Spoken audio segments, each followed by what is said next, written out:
Good morning, Vui.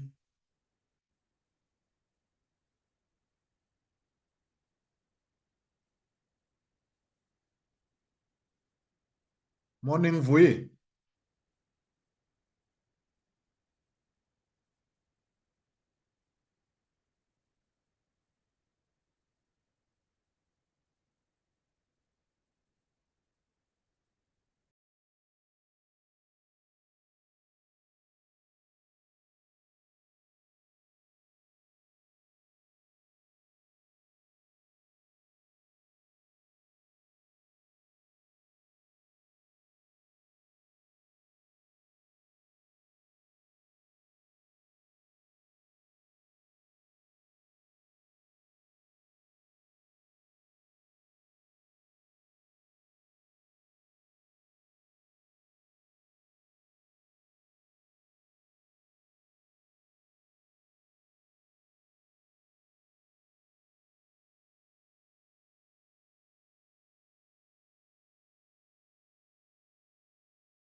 Morning, Chair.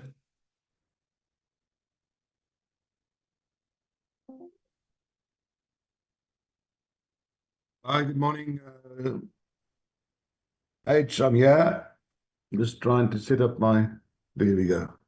Okay. Okay, we'll just wait for the other members to join. We've still got 5 minutes left. Thanks. We've just finished the WIPS meeting, so I think they're all jumping over the ones that are on our committee. Thanks. Okay, Chair.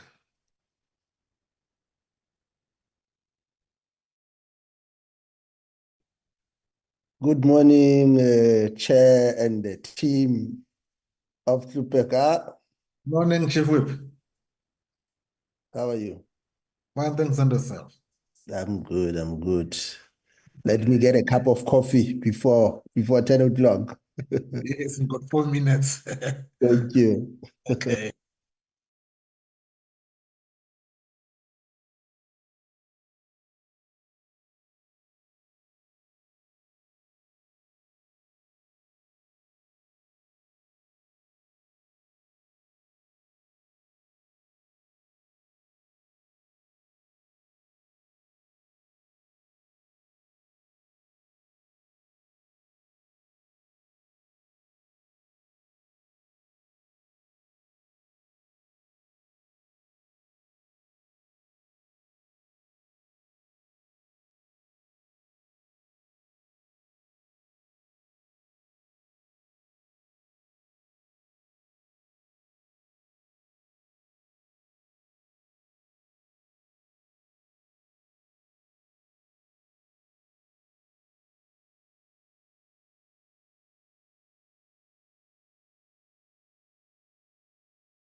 Recording in progress.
Good morning. Honorable members, H, are you ready for us? Yes, Chairperson. Great, fantastic. Thank you very much.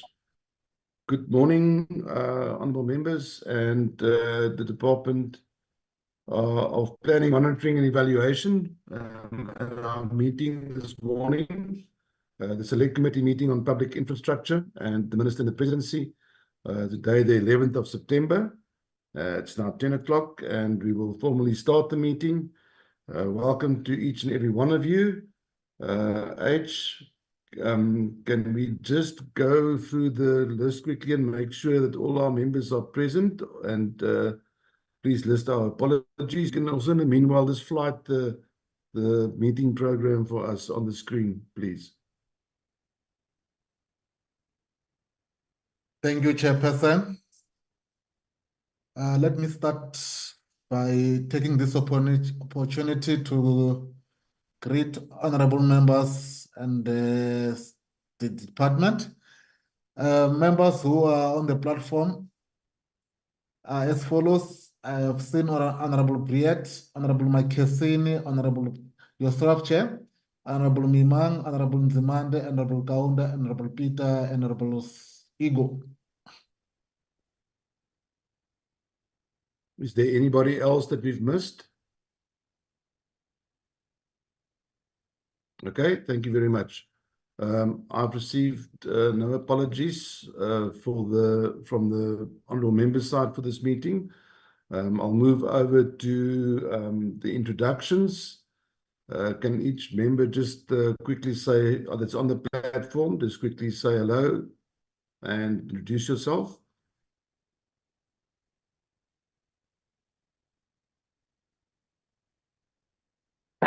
Good morning, everybody. It's Manza. Okay, they're doing it all at the same time. I thought that was going to happen. Let's start with, just put up your hands and I'll recognize your hand and then you can introduce yourself, please.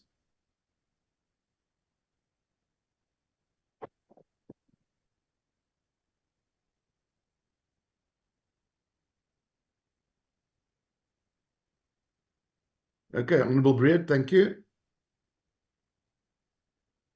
Thanks, Chairperson. Good day, everyone. I am Tammy Briet.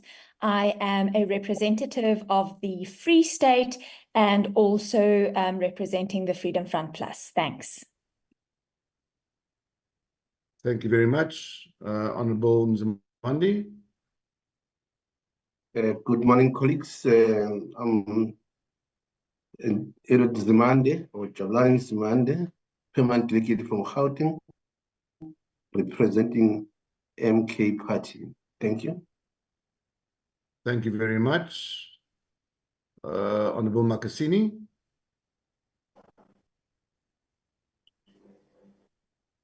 Morning, members, morning officials. I'm Mandisa Makesini from Free State, representing the Economic Freedom Fighters. Thank you, Chair. Thank you very much. Honorable Malakomi. Thank you, Chairperson, and good morning to honorable members. My name is Regina Molokome. I'm from Limpopo province representing the ANC. Maybe, Chair, please, can you please note my apology? I'm traveling to Limpopo, but I'll disconnect immediately when I get to plane and connect again when I arrive. If you can note that, Chair, thanks. That's noted. Thank you. Thank you, Honorable Makesini. We noted that. Who else have we got? Honorable Peter.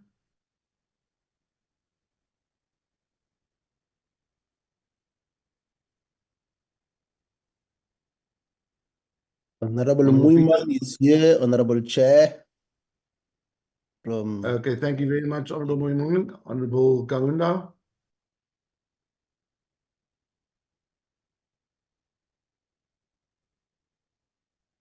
I see your hand, Honorable Kaunda. I don't know, sir, whether you received my introduction. Speaking. My name is Mandla Peter. I'm the permanent delegate from the Eastern Cape. Thank you, Honorable Peter. Thank you. Thank you. We've received that. Honorable Kaunda, I saw your hand. Good morning, Chair. Good morning to all honorable members. Good morning to ministers and deputy ministers. I'm Honorable Kaunda from KZN, a permanent delegate of the NCOP. Thank you. Thank you very much. Honorable Skeerkogel. Thank you, Chair. Igor Skeerkogel, permanent delegate from the Free State, representing the Democratic Alliance. Thank you. Thank you very much. I think that takes care of all the political component of this meeting. I believe the minister is not feeling well and won't be attending this meeting. We send the minister our best wishes for speedy recovery. Deputy Minister is in Parliament today. So I think we are in the hands of the Director General. If you can just maybe take us through your team and let your team introduce themselves. And welcome. Okay, good morning, Honorable Chairperson of the meeting and the committee, members of the committee and other colleagues in attendance. My name is Robert Nkuna. I'm the Director General of the Department of Planning, Monitoring and Evaluation. And with me, I have colleagues, and because it's our first meeting, as I call on them, I'll ask them to switch on their cameras and say something about what they do without taking much time. Josephilda Kloppe, please switch on your camera.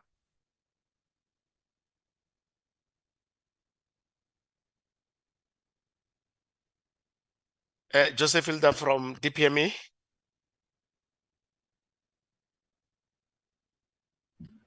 Hello, I'm Josephilda Nhlapo-Hlophe. I don't know if I'm visible. I'm trying to see if I am. We can see you. You can't. I'm trying to, I don't know what the issue is, but let's see. Oh, okay. Sorry. Apologies, colleagues. Am I now visible? Okay, no, let's pass that and you will switch on your camera when you present so that we can move on. Clement Madale. Good morning, Honorable Chair, honorable members, and colleagues.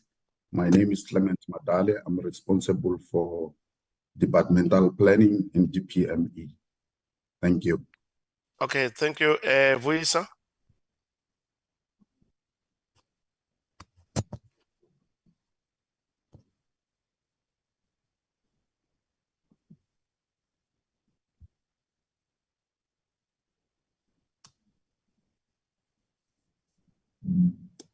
Okay, I think let's call it that. Chair, I have three members. Please switch off the video. Okay, we have three members who have joined as a chair. One, as it has been indicated, is the acting DDG for sector monitoring. And we also have the head of a strategic planning session. Other colleagues from DPME are in a bilateral with SALGA as we speak now, wherein we are presenting to SALGA the plan of the 7th administration and inviting local government to make some inputs. So, Chair, we have prepared the presentation that we sent to you, and we should be able to take that presentation within no more than 35 minutes so that we can have enough time to engage with the committee. Now, usually, Chair, when we come to this committee, there are always specific questions that are asked relevant to certain provinces and even some details pertaining to local government. Now, you'll find that in our presentation, because it's short and it's time for no more than 35 minutes, we will not touch on everything that's happening in the provinces. But if there are questions from honorable members on what is happening in the provinces, what we're picking up in the different provinces, we'll always be in a position to send more information in writing. So I'll then ask for your indulgence that in a situation where we are unable to deal with specific issues pertaining to the provinces or even municipalities, we will provide information. But the presentation suffices to give you the right picture that you want to see on what is actually going on in South Africa. Now, without much ado, I will ask Mr. Madale to start with the presentation, with your permission, Chairperson. Thank you. Thank you, honorable members. The program has been circulated to all of you, and we did flood it just now. I'd just like to get a formal proposal for our meeting program today, please. Honorable Skeerkogel, I see your hand is up. Thank you. Honorable Beard, I see your hand is up. Thank you for seconding it. Thank you. There's the program. Director General, thank you very much. We welcome you to this meeting today. Members, this is just the introductory meeting by the Department of Planning, Monitoring and Evaluation. They're going to brief us on their mandate and their programs, and then give us an overview of performance in their key strategic priorities. And as you've mentioned, your presentation will be 35 minutes. You do have 45 minutes, and then we'll give the honorable members a chance to engage with questions and answers afterwards. Thank you very much. You can proceed.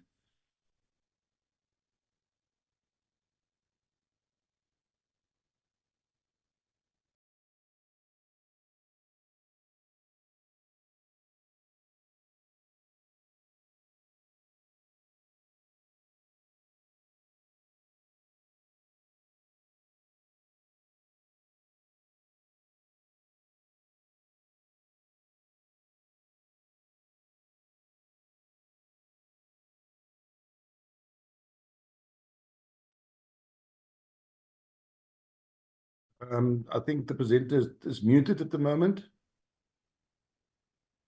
Oh, thank you, Chair.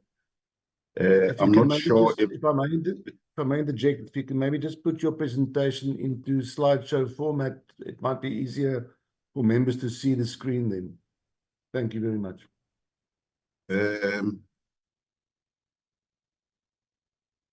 My screen seems to be acting up.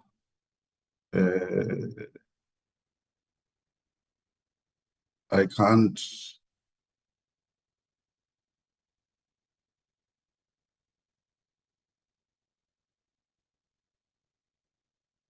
Chair, if there are challenges, may I request that we be assisted by the Secretariat of the committee?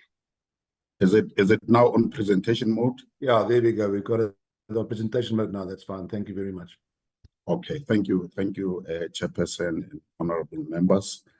I'm going to take you through the presentation, which is laid out in the following format. We deal with the mandate of DPME and the mandate in relation to programs, as well as touch on departmental key priorities and performance therein.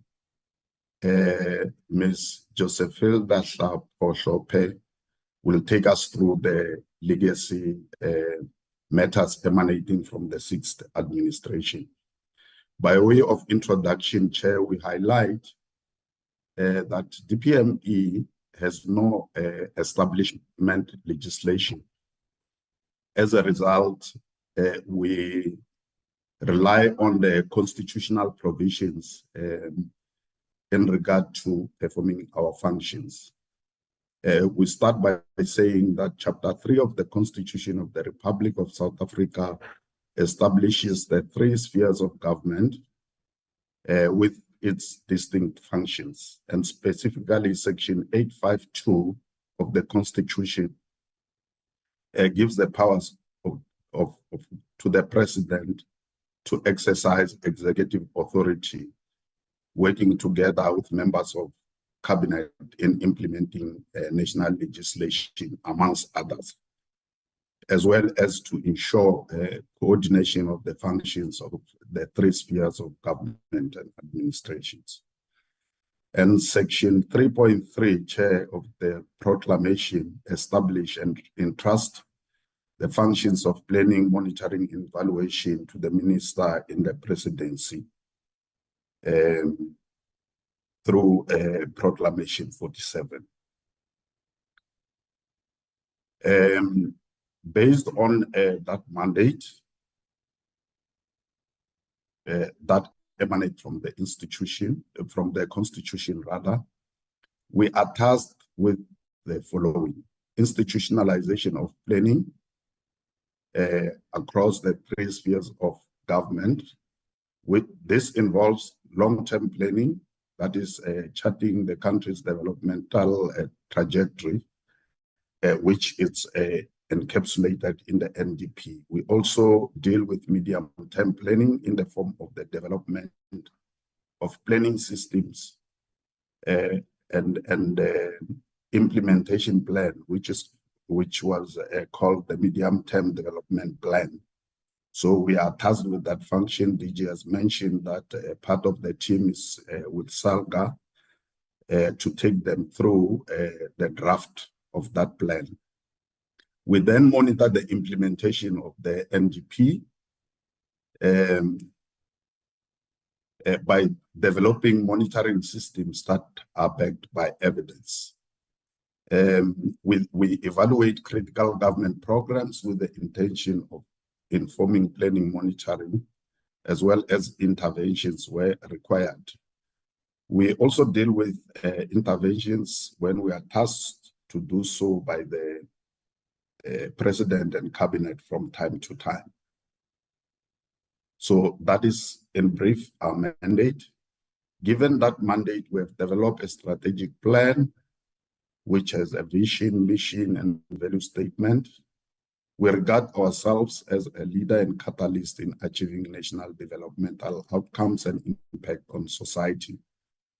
Of course, we do this through the development and coordination of evidence-based planning, monitoring, and evaluation of the developmental outcomes.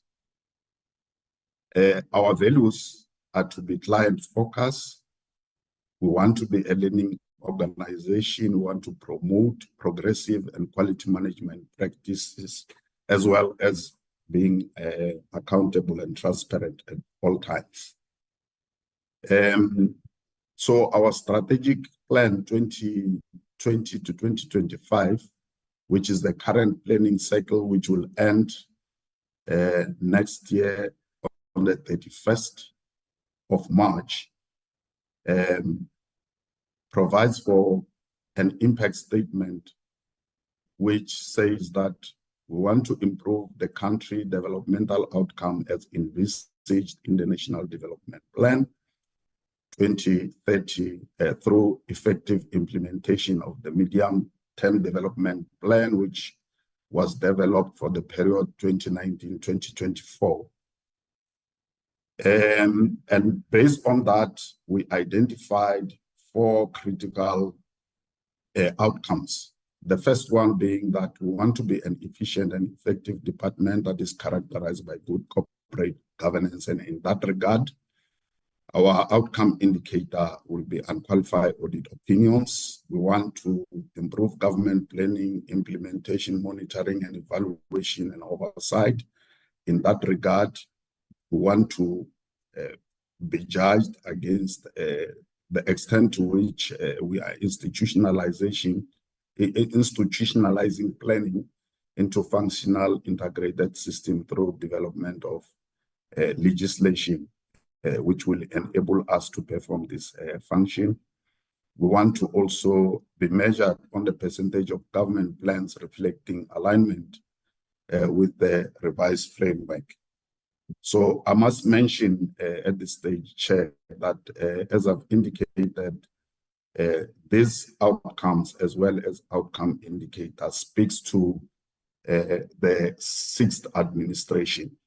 Since we are in the process of developing the MDGP for the next planning cycle, starting in 2025 to 2030 rather, this will be revised. So we are presenting this information as it currently stands in our strategic plan 2020-2025. We're giving you a picture of our delivery model, which is depicted in this busy slide. The first quadrant, which is diagnosing, it speaks to analyzing the situation, identifying the problem, and choosing the options for addressing the problem. And this work involves, among others, doing research, involving citizens through participation, using the evidence derived from evaluation, and focusing to do the diagnosis. We then, based on that information, develop an evidence-based plan together with the theory of change and the evaluations and budgets that are required to implement the plan. Then the next quadrant speaks to the implementation cycle, which involves implementing and monitoring. And we go to evaluating, which is the last quadrant, and making recommendations on improvement and the cycle feedback to itself. Now, based on that, we've developed a theory of change for DPME for this current planning cycle. At the apex of this is the improved country developmental outcomes as envisaged in the National Development Plan through effective implementation of that plan. And as I've mentioned, going into the 7th administration, the medium-term strategic framework has been renamed Medium-Term Development Plan, as you might be aware. The impact we want to see is effective implementation of government programs and policies to achieve the NDP goals. But importantly, we want to also have citizens involved in the development and implementation of programs.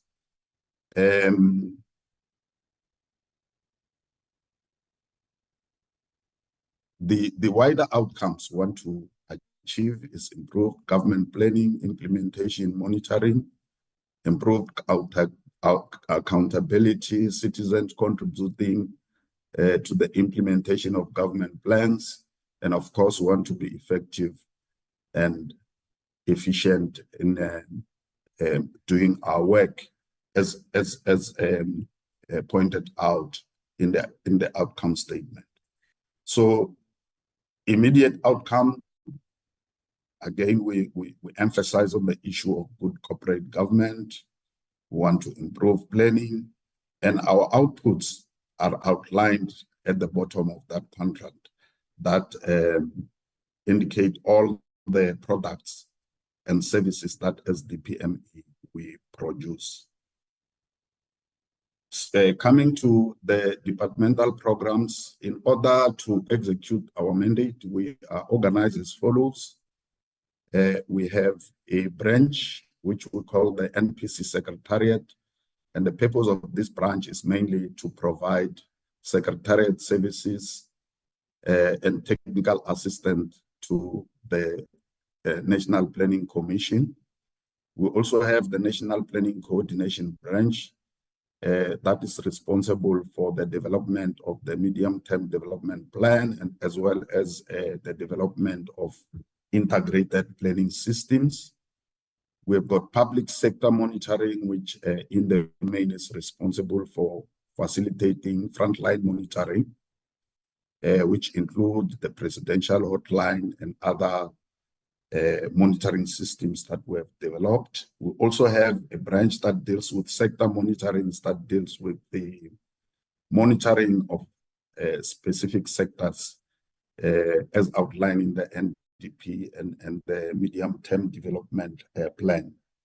We then have the evidence branch, which deals with the generation and collation of information that result in evidence that enable planning, monitoring, and evaluation. And at the bottom, we've got the support branch, which is corporate services. In the main, it provides administrative functions and technical support to the department in order to carry out its functions. Now, our main focus for 2025 are as follows. We are in a process of reviewing our organizational structure and budget to ensure that we streamline our resources, given the limited resources that we have in implementing our 3 core functions of planning and monitoring. We also focus on the coordination of government, the development of the medium-term development plan, taking into account the priorities of the 7th administration. And in that regard, once the plan is concluded, this plan is going to guide departments in the development of their strategic plan for the 7th administration, as well as annual performance plan, which will be produced on an annual basis as instruments for the implementation of the strategic plan. We'll also be focusing, once the medium-term development plan is finalized, on the resourcing of the implementation of that plan through the development of what we call budget prioritization framework, which guides budget allocations. And we work with Treasury in this regard to ensure that whatever is being prioritized is guided by the necessary budget resources. We will also continue to track performance of government priorities as outlined in the NDP and the medium-term development plan. And in this regard, some of the key deliverables that we'll be focusing on producing will be biannual integrated monitoring reports. We'll be producing sector analysis report. We'll be collating the information to ensure that our plans and monitoring is evidence-based. We'll continue to strengthen frontline monitoring by addressing any weaknesses that might have been identified. We'll continue to work with sectors to embed a result-based approach and improve alignment between the NDP and the MTDP. And of course, key to this will be the data strategy that will underlie the work that we do. In this slide, Chairperson and members, we outline the planning ecosystem that our planning, as we have indicated, stems from the Constitution, policies, regulation, and commitments, in this instance, commitments of the 7th administration, and which commitments are encapsulated in the National Development Plan, which together with the priorities of the 7th administration will inform the development of the medium-term development plan, which should find expression in the strategic plans and annual performance plans of department, provinces, as well as local government must also develop their plans aligned with that medium-term development plan. We briefly here indicate the role of the National Planning Commission as an important cog in the planning system. The NPC, we say, is a diverse group of independent people who constitute an advisory body to government. In terms of what they have done so far, they led the development of a strategy for a post-COVID economy. They support leadership that will be required to mobilize society to promote the acceleration of the implementation of the National Development Plan. They also assist in forging a conversation amongst key stakeholders, leading to an effective and impactful social compact on a number of key issues facing the country in relation to development. In this regard, they advise on key issues such as food security, water security, energy choices, economic development, spatial planning, and so on. And in the main, they do this by undertaking research that informs the planning and, of course, the implementation of those choices that as a country would have made based on the commitments for this cycle.